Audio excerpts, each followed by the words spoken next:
Thanks for tuning into this video of StatTAC. If you haven't already, or you're not part of it, go check out our StatTAC Telegram channel.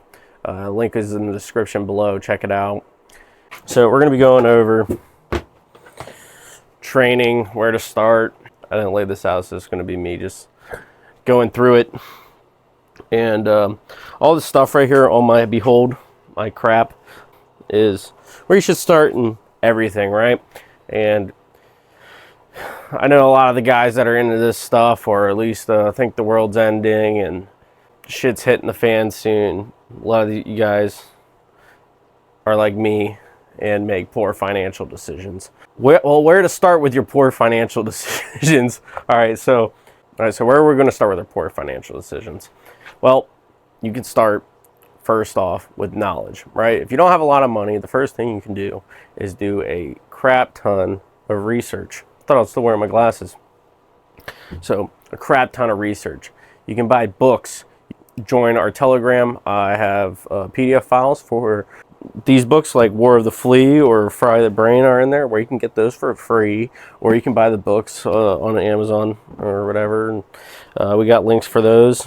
And if you check out our website, there's I have a section for books, and it's affiliates for Amazons or whatever, but you can buy those off there. We'll get like a small percentage of nothing, and it'll go towards buying new shit like a Chinese GoPro knockoff that I used for my last video, or better microphones, so we have slightly better audio quality.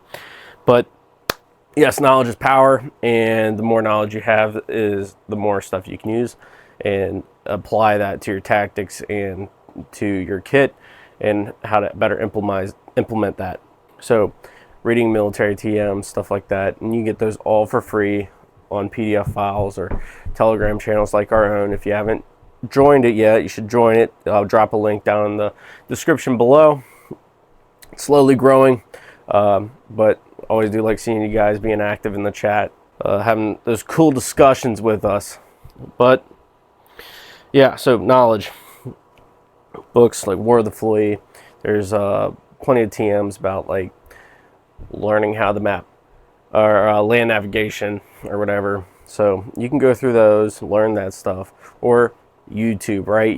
There's plenty of military officials and soldiers and shit that post how to conduct ambushes, how the military conducts ambushes and how to do that stuff, and little tactics here and there. And then you guys can get out there and practice that in person and find out which guys works for you guys and which doesn't work for you guys, which is probably the best thing you can do, because learning, you do not have the manpower to run a lot of that stuff, and so you're gonna have to improvise a lot of it too. So knowledge, it's free too. It's free. You can get most of that shit for free, or it's extremely cheap, and then you just got to implement it. Now, where we get more where we get more expensive, and where you start making those poor financial decisions, and where you start to go into debt, and where you start to, I'm gonna finance some thermals and nods because I'm cool, completely viable options, which you can do. Are they great, smart options? I don't know. Depends on how close you think you are to doomsday, I guess. But because then you don't got to pay your debt back at all. We're going to get into rifles, right? So rifles, anyone that's watched, been here since the start, you can go out and buy a PSA for like $600 a rifle, right? And it's completely usable. Or you can save a little bit of money. And I think if you're going to save a little bit of money and buy any gun for your first rifle, I think you cannot go wrong with like a BCM. BCM are moderately priced. I mean, they're around the $1,500 range or whatever, but they're affordable. Or you can just go check tax swap or your pawn shops for when the local crackhead, meth head goes and cashes in his firearms. Instead of robbing, drug dealers and getting his crack for free, he sells his AR or whatever, his tools, or steals his tools, or people's copper piping and sells it or scraps it, and then goes and buys his crack. I mean, you could do that. or you could just buy, you know, I'm getting a little lost in this. Yeah, you can go ahead, buy a decent rifle, save that $1,500, buy a BCM, or check like Tac Swap or something, or pawn shop for those good deals on used firearms that are still decent, right? And then you can just buy like a less than $200 red dot and slap that bitch on and go to work town with the training and stuff. So there's that, right? And then you got what's next, right? Should you get a plate carrier or a chest rig? Well, actually, you don't even need that to start training. You can shove your mags in your pockets. That works completely well. I've seen guys do that. I used to have an LT that hated wearing chest rigs, hated wearing plate carriers, and whenever we go do our little Op 4 stuff, he just shove a bunch of mags in his cargo pockets and his pants. Yeah.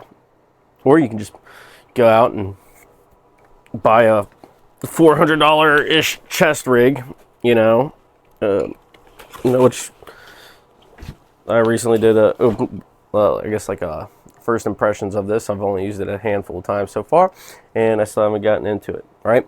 Or, right, you could go spend like $10, $15 or less on some surplus, right? And get like a TAPS rig, like from the Army, and at your local surplus store, any surplus website or whatever, and they got these. They're usually very affordable. They have tons of space for mapping, breathing, and you can carry combat loads. They're customizable because you got the molly, and this stuff is extremely cheap, and it's an affordable, it works, it's combat proven, and it saves you money, right? Plate carriers, if you get a plate carrier and you can't afford plates, because plates are like $400, or you know, for something NIJ certified or more, that's a lot of money. So if you're gonna go at anything, get a decent, like a surplus chest rig, man. It works great. And then, you know, I'd start off with chest rig, belt kits or whatever. If you can afford those too, they're cool. They can get up prices. I actually sold my belt kit. I don't use it anymore.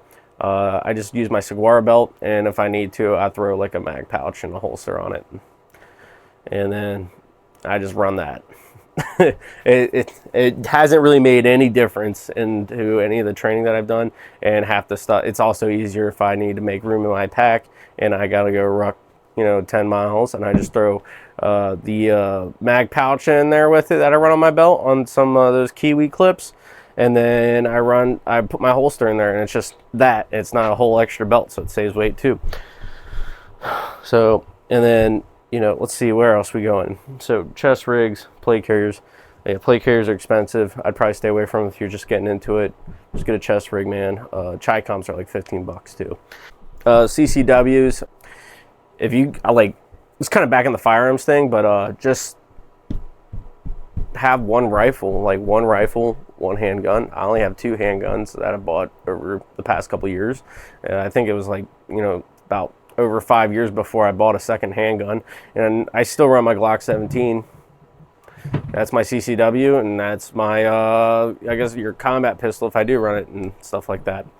So super affordable to just run one gun and then just kind of build it out over time to how you like it and train with it, and you really know how to use it. Plus, Glocks are everywhere.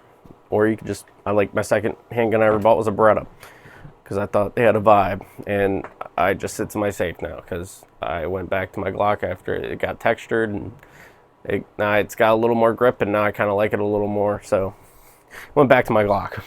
A lot of the training stuff you can do is free. Like, you just got to find land near you that you can train on is a lot of the big thing. Or like land nav. Land nav you can train anywhere. You just got to go to like a website like CalTopo, find your area, get the grid points, the grids for the 1 in 25,000, 1 in 50,000, or 1 in 100,000. Buy a fucking protractor or some compass, and then you can start shooting your azimuths and whatnot, and then you can practice that. Or you can spend $30 on a video game. It's called like Land Nav, and it's on Steam, posted in my Telegram before, and I use it, and it's a pretty cool training tool. So if you want to practice your land nav while you're slamming whiskey and playing on your video games or whatever, you can train land nav in the comfort of your own home. Or you can get out and practice it in a park or wherever else that you feel like you can. You don't need to have exactly private land to train. You can find places to train, like a park. You don't have to dress up like a fucking weirdo, but you can practice land nav there. Like backpacking's free. You can go to a lot of like national forests where you take your Alice pack that you bought for like $25. If you're paying $100 for an Alice pack, you're kind of retarded, because you can find them for $25 or cheaper, or under 50 or whatever.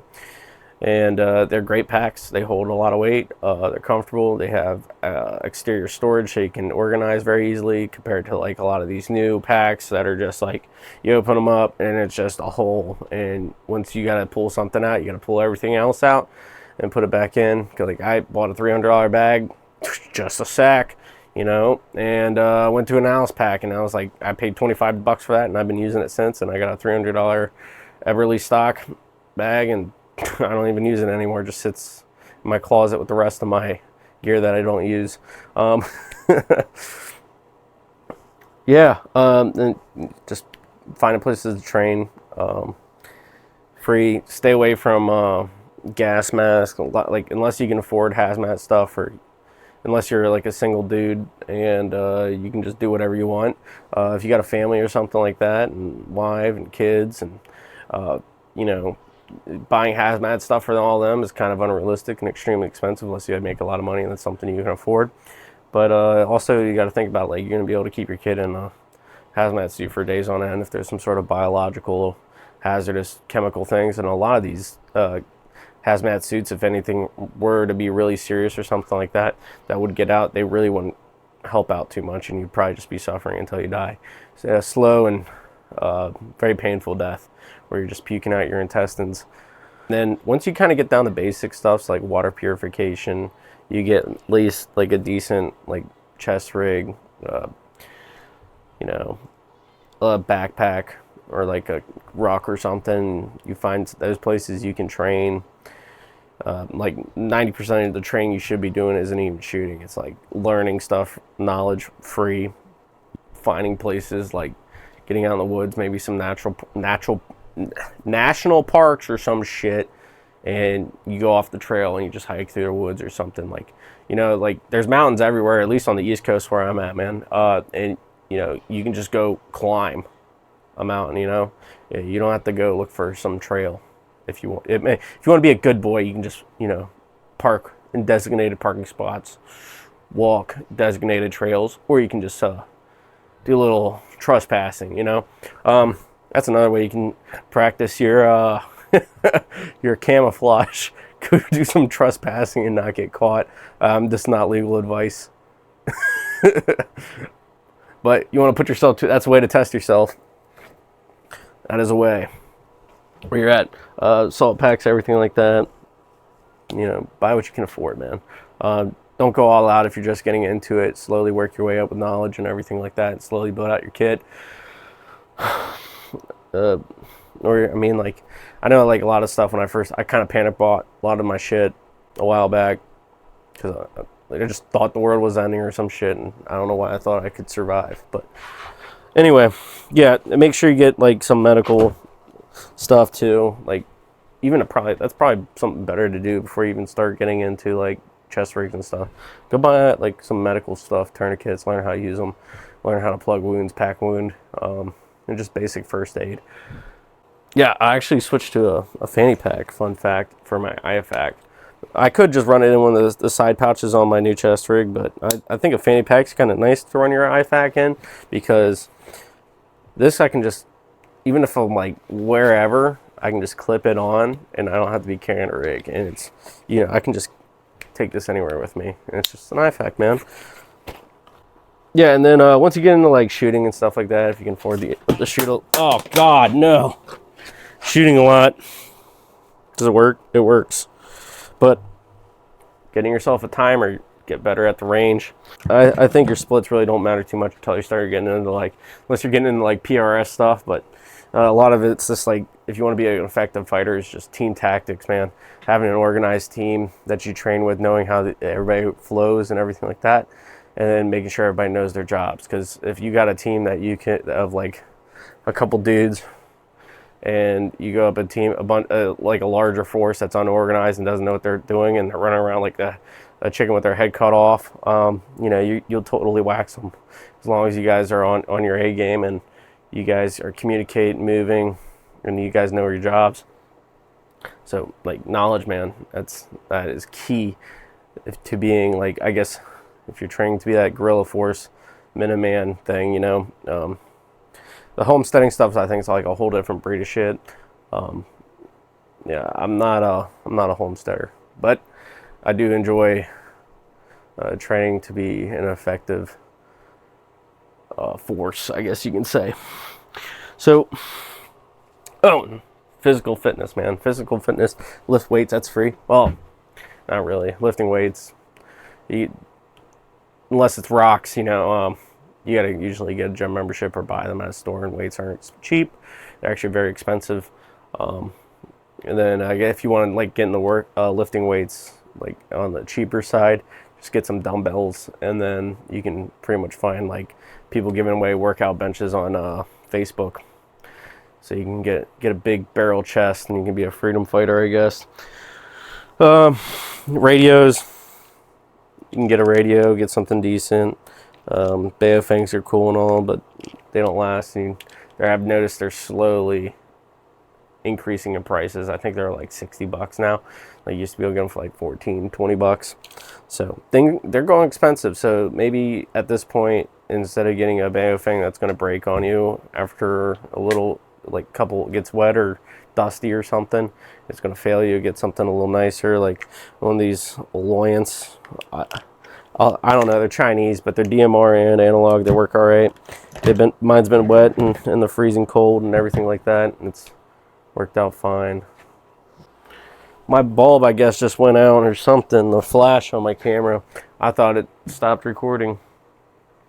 Yeah, stay away from gas masks. Get out backpack. Backpacking's free, man. You get to do overnight stuff, and it's legal pretty much everywhere. So and you do to learn a lot about backpacking. Like usually when I'm wearing my nice look Solomons or some shit, or any of my boots, and you got to cross a river, you know, yeah, it kind of makes you look like a little bit of a bitch when you take them off and you walk across either barefoot or you put on some flip flops, and you got these like trail hikers or whatever, and they just wear their tennis shoes through it. Yeah, I mean, those tennis shoes dry quicker and everything like that, but I mean, you also got to think about sustainment and stuff. But that's just me coping. And I also don't like having wet feet. That'll ruin my day real quick. Gloves are cheap. You can get these like leather ones or whatever from Sam's Club. These are actually really nice, durable, work really well. Like 15, 20 bucks, I think. Then you get a 2-pack, so you get 2 pairs of gloves. So leather ones. That's actually what I ended up switching out to from like mechanics or you know, those pig ones or whatever. I never even bought those, but like mechanics or like Oakley gloves that I usually buy, they always go out pretty quickly after a while.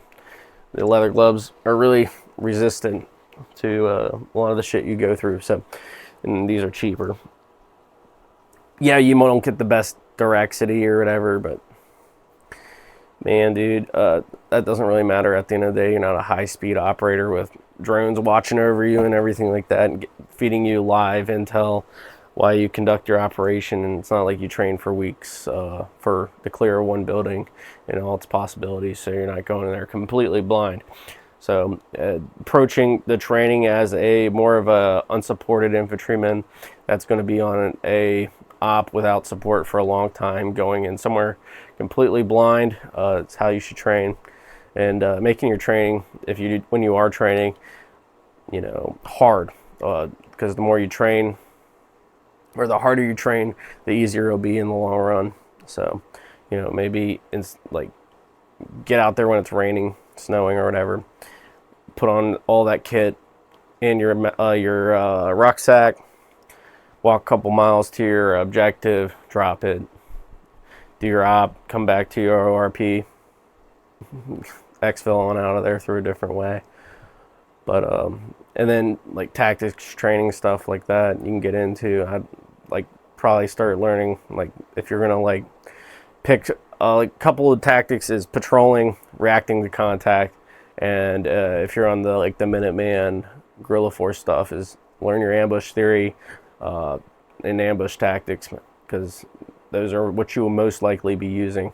So learn that stuff, get good at it, practice it, incorporate it, because that stuff I've learned is even when you're operating in like a 5-man group, you don't have the manpower to be conducting traditional ambushes that are, you know, to doctrine or whatever. If you were to practice your doctrinal ambushes, like linears, L-shaped ambushes and stuff like that, near and far.